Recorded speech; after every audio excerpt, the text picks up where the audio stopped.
मत्ती रचित सुसमाचार 18वां अध्याय। उसी घड़ी चेले यीशु के पास आकर पूछने लगे कि स्वर्ग के राज में बड़ा कौन है। इस पर उसने एक बालक को पास बुलाकर उनके बीच में खड़ा किया और कहा, मैं तुमसे सच कहता हूं, यदि तुम न फिरो और बालकों के समान न बनो तो स्वर्ग के राज्य में प्रवेश करने नहीं पाओगे। जो कोई अपने आप को इस बालक के समान छोटा करेगा वह स्वर्ग के राज्य में बड़ा होगा, और जो कोई मेरे नाम से एक ऐसे बालक को ग्रहण करता है वह मुझे ग्रहण करता है।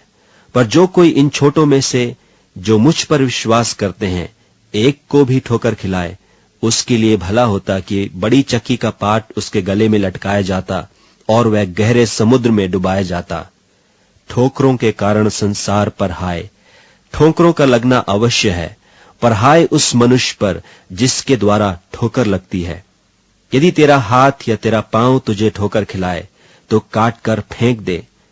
टुंडा या लंगड़ा होकर जीवन में प्रवेश करना तेरे लिए इससे भला है कि 2 हाथ या 2 पांव रहते हुए तू अनंत आग में डाला जाए। और यदि तेरी आंख तुझे ठोकर खिलाए तो उसे निकाल कर फेंक दे। काना होकर जीवन में प्रवेश करना तेरे लिए इससे भला है कि 2 आंख रहते हुए तू नरक की आग में डाला जाए। देखो, तुम इन छोटों में से किसी को तुच्छ न जानना, क्योंकि मैं तुमसे कहता हूं कि स्वर्ग में उनके दूत मेरे स्वर्गीय पिता का मुंह सदा देखते हैं। तुम क्या समझते हो? यदि किसी मनुष्य की 100 भेड़ें हों और उनमें से एक भटक जाए तो क्या 99 को छोड़कर और पहाड़ों पर जाकर उस भटकी हुई को न ढूंढेगा? और यदि ऐसा हो कि उसे पाए तो मैं तुमसे सच कहता हूं कि वह उस 99 भेड़ों के लिए जो भटकी नहीं थी इतना आनंद नहीं करेगा जितना कि इस भेड़ के लिए करेगा।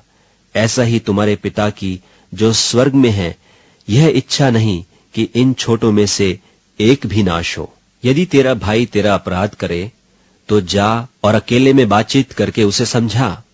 यदि वह तेरी सुने तो तूने अपने भाई को पा लिया, और यदि वह न सुने तो और 1-2 जन को अपने साथ ले जा, कि हर एक बात 2 या 3 गवाहों के मुंह से ठहराई जाए।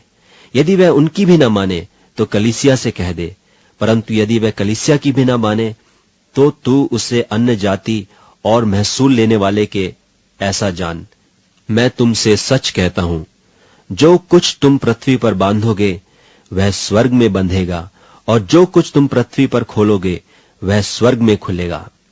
फिर मैं तुमसे कहता हूं कि यदि तुम में से 2 जन पृथ्वी पर किसी बात के लिए जिसे वे मांगे एक मन के हों तो वह मेरे पिता की ओर से जो स्वर्ग में है उनके लिए हो जाएगी। क्योंकि जहां 2 या 3 मेरे नाम पर इकट्ठे होते हैं वहां मैं उनके बीच में होता हूं। तब पतरस ने पास आकर उससे कहा, हे प्रभु, यदि मेरा भाई अपराध करता रहे तो मैं कितनी बार उसे क्षमा करूं? क्या 7 बार तक? यीशु ने उससे कहा, मैं तुझसे यह नहीं कहता कि 7 बार, वरन 7 बार के 70 गुने तक।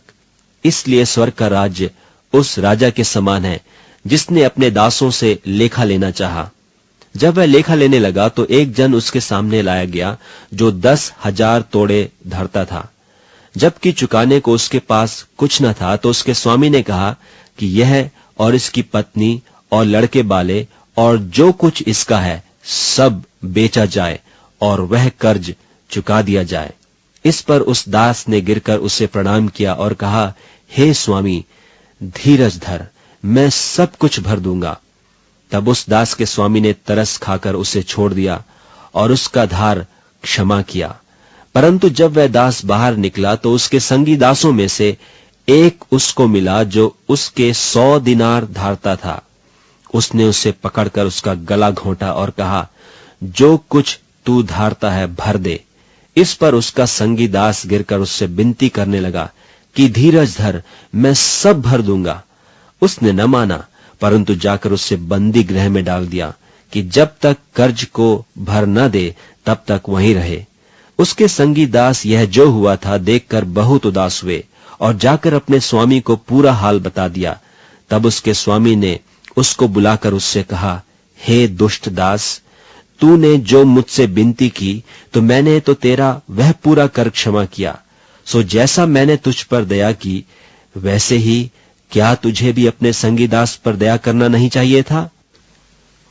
और उसके स्वामी ने क्रोध में आकर उससे दंड देने वालों के हाथ में सौंप दिया कि जब तक वह सब कर्जा भर न दे, तब तक उनके हाथ में रहे।